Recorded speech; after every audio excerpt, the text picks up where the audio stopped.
In 480 BC, Athens, one of the most important cities of ancient Greece, was sacked by the Persian army. At the time, no Greek could have imagined that only a century later they would recover their strength, defeat the Persians' vast armies, and establish a Greek state across the Mediterranean in Egypt that would rule for more than 3 centuries. It was only during the reign of King Philip II of Macedonia that the Greeks were strong enough to stand up to the Persians. Philip II, born in 382 BC, took over the kingdom of Macedonia from his father and made it stronger militarily, politically, and economically. As a result of his successive campaigns, he succeeded in creating a Hellenic unity in Greece. Philip's son, Alexander, was born in 356 BC, at a time when the kingdom of Macedonia, ruled by his father, was growing in size and strength. As a child, Alexander grew up with his friend Ptolemy, who would later become pharaoh of Egypt.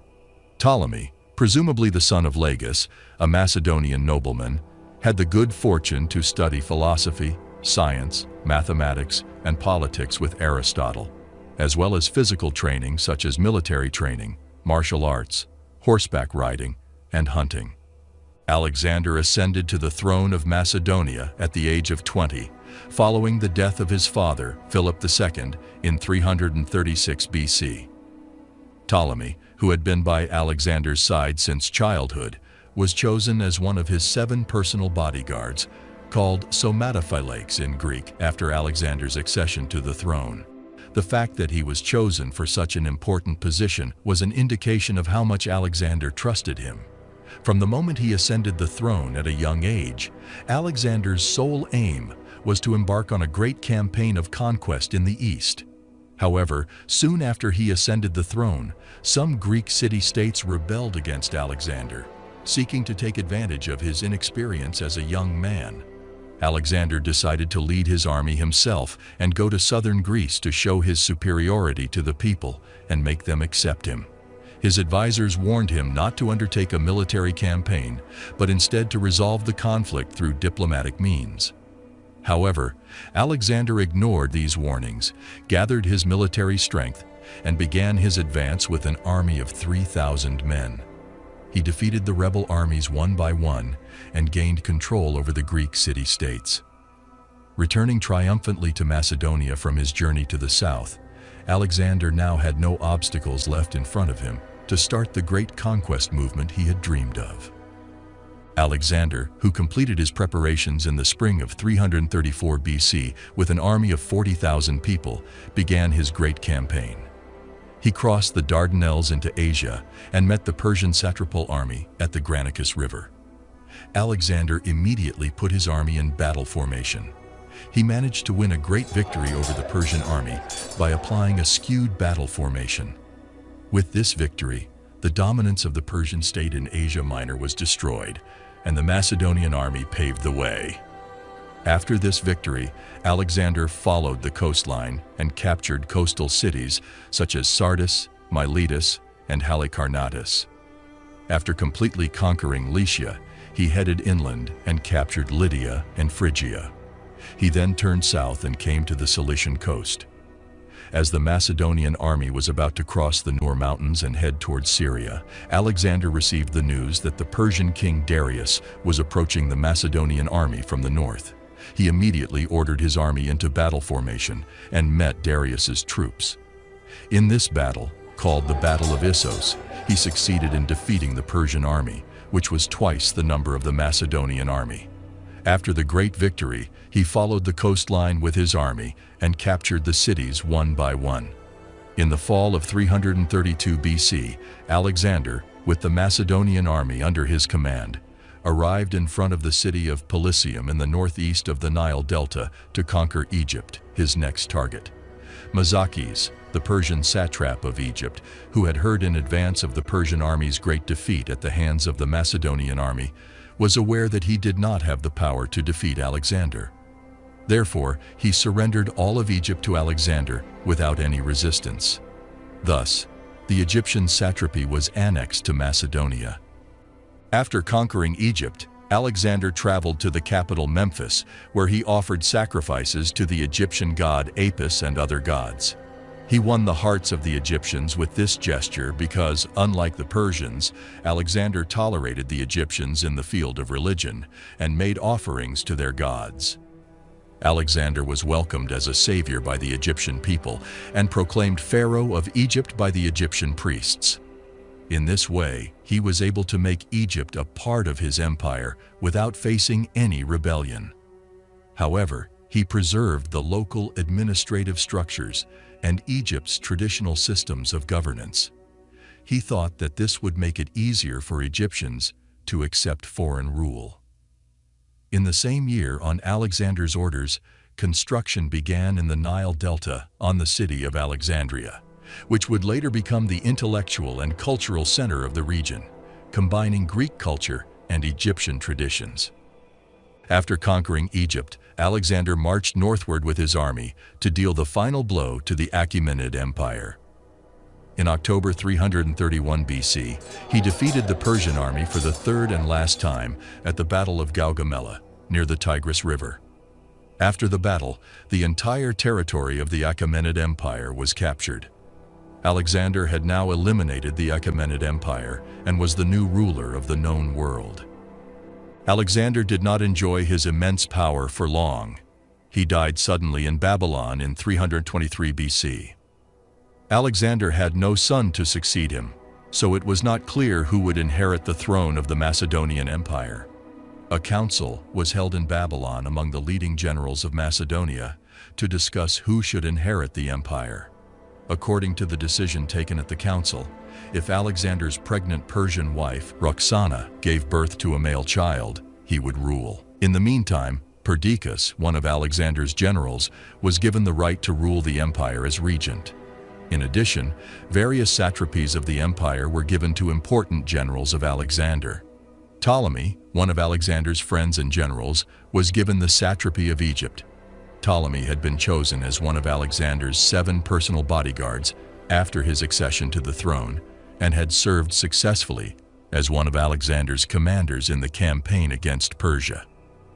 Being one of the closest men to Alexander, he was awarded the important position of satrapy of Egypt after his death.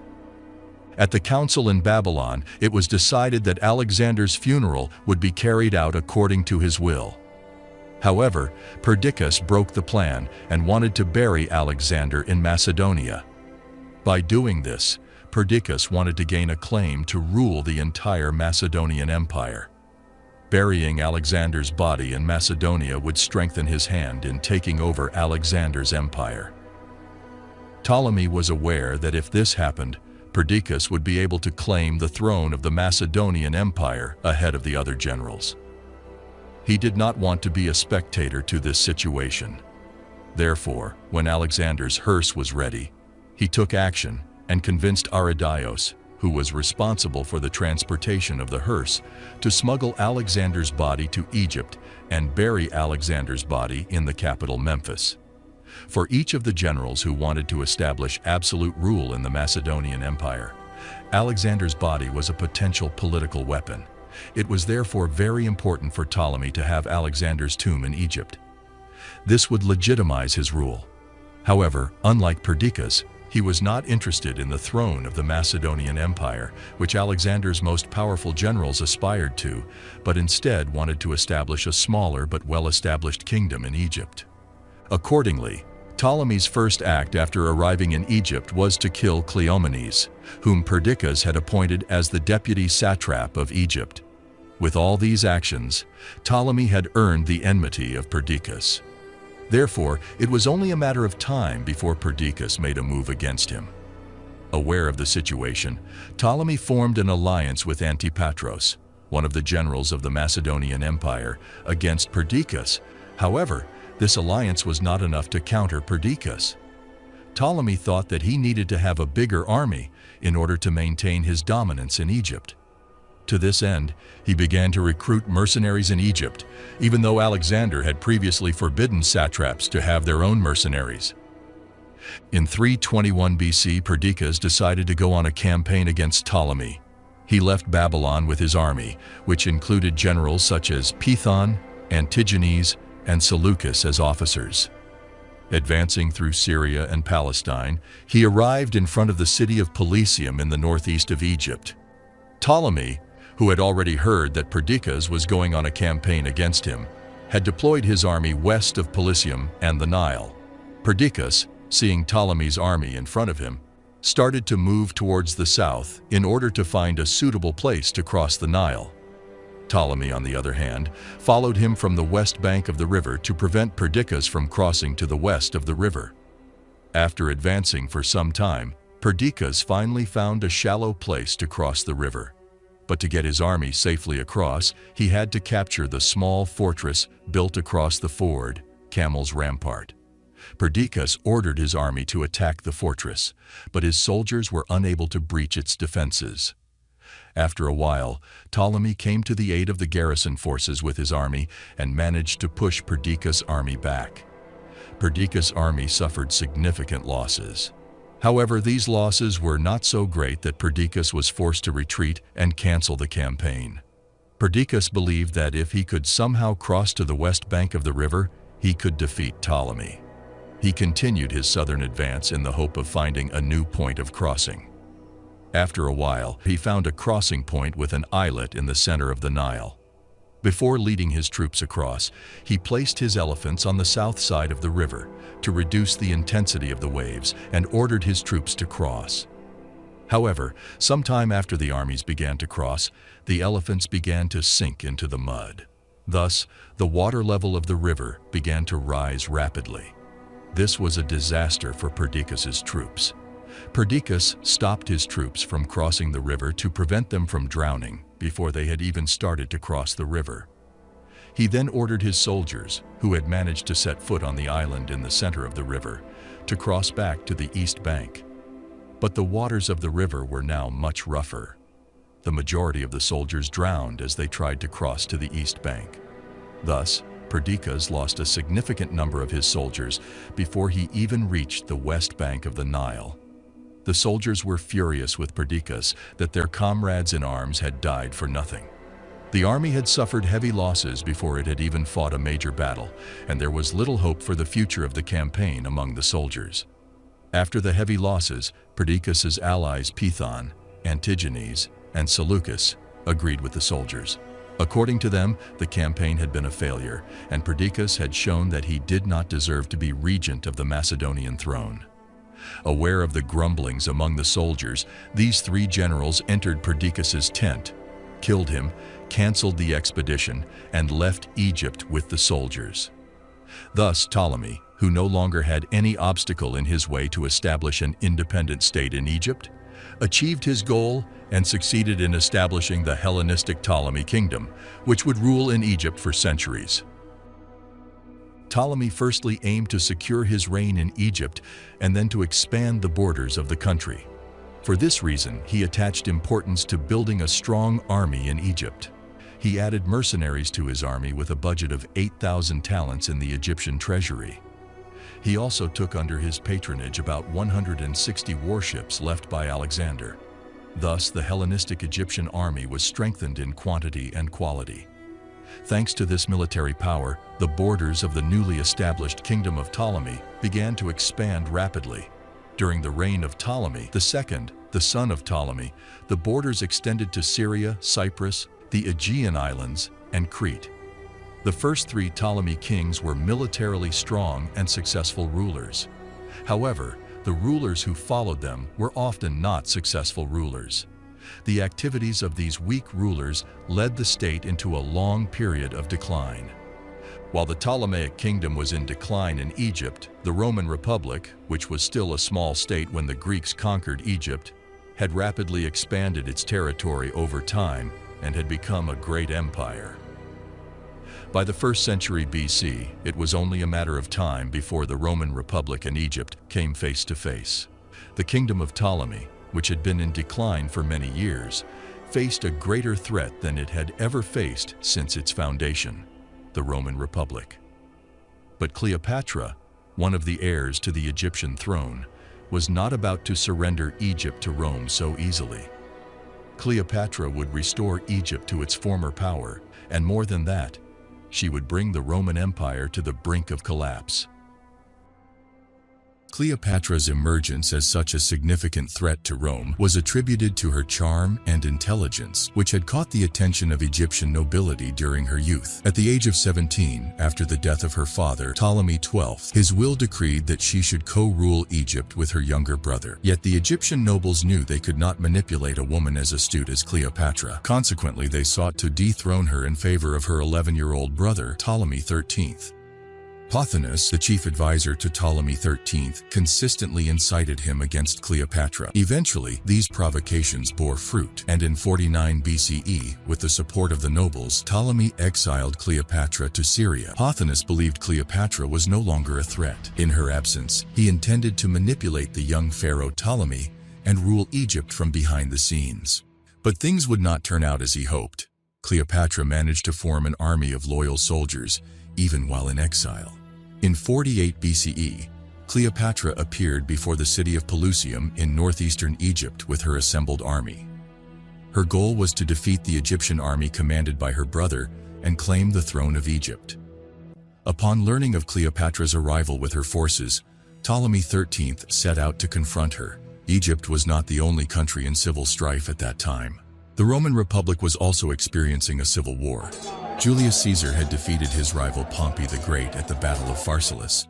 Pompey fled to Egypt, seeking support from the pharaoh against Caesar. When Pompey landed in Egypt, Ptolemy was about to engage Cleopatra's forces. However, upon learning of Pompey's arrival, he postponed the battle and returned to the capital, Alexandria. Pompey hoped to receive assistance from Ptolemy to continue his fight against Caesar. However, after his defeat at Pharsalus, Pompey was seen as a weakened man who had lost the civil war, and supporting him could lead to a Roman invasion of Egypt. The 14-year-old Ptolemy, faced with this situation, consulted his mentor Pothinus, who suggested beheading Pompey and presenting his head to Caesar as a gift. Ptolemy found this idea sensible, hoping to earn Caesar's gratitude. At his command, Pompey was captured and beheaded, and his head was mummified to be presented to Caesar. When Caesar arrived in Alexandria a few days later following Pompey by sea, he was presented with Pompey's mummified head. Ptolemy hoped that Caesar would be grateful for this gift and assist him against Cleopatra. However, Caesar's reaction was far from what was expected. Angered at the sight of Pompey's severed head, Caesar, despite Pompey being his rival, believed that Pompey, a Roman consul, did not deserve such a disrespectful death. Enraged by the pharaoh's actions, Caesar refused to assist him against Cleopatra. He did not wish to involve himself in the siblings' civil war, but desired an end to the conflict in Egypt. This was because Egypt owed Rome a debt of 17.5 million drachmae, and the war-torn Roman economy was in dire need of this money. Instead of supporting Ptolemy, Caesar asked the two siblings to disband their armies, make peace, and co-rule the country according to their father's will. However, influenced again by his advisor Pothinus, Ptolemy rejected this proposal. Moreover, despite Caesar's request to disperse his forces, Ptolemy brought the Egyptian army under Achilles' command to Alexandria. This was a blatant challenge to Caesar. In response, Caesar sent messengers to Cleopatra. Since Cleopatra did not have an influential advisor, Caesar thought it would be easier to negotiate with her. The two corresponded for a while. However, Cleopatra wanted to meet Caesar in person to fully influence him, instead of just exchanging letters. For this purpose, she secretly arrived in Alexandria and met with Caesar in secret. Cleopatra was a very attractive woman. Her allure came more from her intelligence than her beauty. She could speak many languages fluently, including Latin, and knew how to influence people. She also had a unique charisma and was highly persuasive. Cleopatra impressed Caesar with her charm and intelligence. After meeting with Cleopatra, Caesar tried to reconcile the two rulers and declared them the rulers of Egypt. However, Pothinus knew that his influence in the administration would diminish if Cleopatra came to power, and he was not willing to accept this situation. First, he convinced Ptolemy to fight against Caesar, then did everything he could to portray Caesar as an enemy coming to plunder Alexandria to the people of Alexandria. At one point, he even went so far as to publicly melt the gold from the royal treasury to show that Caesar could not benefit from Egypt's riches. Thus, he planned to start a resistance against Caesar, Caesar had only 4,000 soldiers under his command, so he did not want to fight the Egyptian army due to the numerical disadvantage. Therefore, he sent envoys to the Egyptians, stating that he only wanted to be an arbitrator between the two siblings. However, these envoys were killed by Achilles' order. This was a message to Caesar. The Egyptians would not compromise. Knowing he was at a numerical disadvantage, Caesar did not want to fight in the open. Instead, he sent word to his allies in Asia Minor, asking for reinforcements. Then he positioned his soldiers in the narrow streets of Alexandria, hoping to overcome the numerical disadvantage of the Roman army. The Roman army fought with the Egyptian army for months while waiting for reinforcements from Asia Minor. This battle in Alexandria lasted from August of 48 BC to January of 47 BC. By January, reinforcements from Asia Minor had reached the Nile Delta to aid Caesar. When Ptolemy learned that the reinforcements under Mithridates had reached the Nile Delta, he left Alexandria to confront Mithridates to prevent his army from being flanked. Caesar also followed the Egyptian army to the Nile Delta. In the battle known as the Battle of the Nile, Ptolemy was defeated and drowned in the Nile River while trying to escape. After the victory, Caesar took a 3-month cruise along the Nile River with Cleopatra. The two lovers enjoyed the victory to the fullest. They had a child named Caesarion. After celebrating the victory with Cleopatra, Caesar placed her and her 12-year-old brother, Ptolemy XIV, on the throne of Egypt and returned to Rome, leaving the throne to them. The following year, at the end of 46 BC, Cleopatra visited Rome with Caesarion. She had no intention of keeping the visit short. She settled in Caesar's villa in Rome and began to stay there. While she was still in Rome, Caesar was assassinated during a Senate meeting in March of 44 BC. Caesar's assassination was a disaster for Cleopatra. Realizing she could no longer stay in Rome, Cleopatra had to flee to Egypt. When she returned to Egypt, she deposed and executed her 15-year-old brother, placing her 3-year-old son Caesarion on the throne. She would be the actual owner of the throne of Egypt as his regent. Thus, the control of Egypt passed entirely into Cleopatra's hands. After Caesar's death, a civil war broke out in Rome between Caesar's supporters, including Marcus Antonius and Caesar's nephew Gaius Octavianus, and Caesar's assassins, such as Junius Brutus and Gaius Cassius. The Caesar supporters won the Battle of Philippi in October of 42 BC. After the war, the Roman Republic was divided into 3 administrative parts. Africa was governed by Marcus Lepidus, the region from Illyria to Hispania by Gaius Octavianus, and the region from Macedonia to Palestine by Marcus Antonius. Italy was declared an independent region. Antonius, who began to rule the eastern part of the country, sent a letter to Cleopatra in 41 BC asking to meet her in Tarsus. Antonius' purpose in meeting Cleopatra was to get her support to finance his campaigns to the east. Cleopatra arrived in Tarsus with Egyptian splendor by sea. Dressed and adorned like the goddess Venus, her grandeur and elegance were enough to captivate Antonius. Cleopatra was unlike any Roman woman. Antonius fell in love with Cleopatra. After this meeting, Cleopatra invited Antonius to Alexandria that same year. There, the two had more time to spend together. As a result of this union, the following year Cleopatra gave birth to twins, a boy and a girl. They named the boy Helios, meaning sun, and the girl Selene, meaning moon. During this relationship, Antonius was actually married. However, while he was with Cleopatra, his wife Fulvia had died. After his wife's death, Antonius thought there was no longer any obstacle to marrying Cleopatra. However, Octavius wanted Antonius to marry his sister Octavia. This would strengthen their alliance. Although Antonius was in love with Cleopatra, he had to accept this request. Otherwise, the newly formed union could dissolve, and Antonius could find himself in the middle of a new civil war. Therefore, he agreed to marry Octavia. Towards the end of the summer of 36 BC, Marcus Antonius set out on a campaign to Parthia with a large army. He advanced with his army, capturing Armenia and Albania. While the campaign was still ongoing, winter was approaching. Antonius could have returned to his country to spend the winter and then continued his campaign against the Parthians. However, he wanted to complete the campaign without delay and returned to Alexandria in the summer to celebrate his victory with Cleopatra. In his haste to complete the campaign quickly, he left behind the wagons carrying food, grain, and siege equipment, advancing into the interior of Parthia. He thought the supply line would catch up with him at the designated location. However, the Parthians, learning that the supply line was coming from behind, seized the opportunity and attacked the army carrying the supplies. They destroyed all of Antonius's siege weapons and the food that would feed the army. Antonius had fallen victim to his haste. After a while, realizing he had lost the battle, he retreated. In this campaign, he suffered a great defeat, losing about a third of his army. After his defeat against the Parthians the following year, Octavius embarked on a campaign in Illyria and achieved victory there, thus enhancing his popularity in the Roman Senate. The power struggle was gradually pitting allies against each other. To compensate for his defeat, Antony launched a campaign to recapture Armenia and Albania in 34 BCE.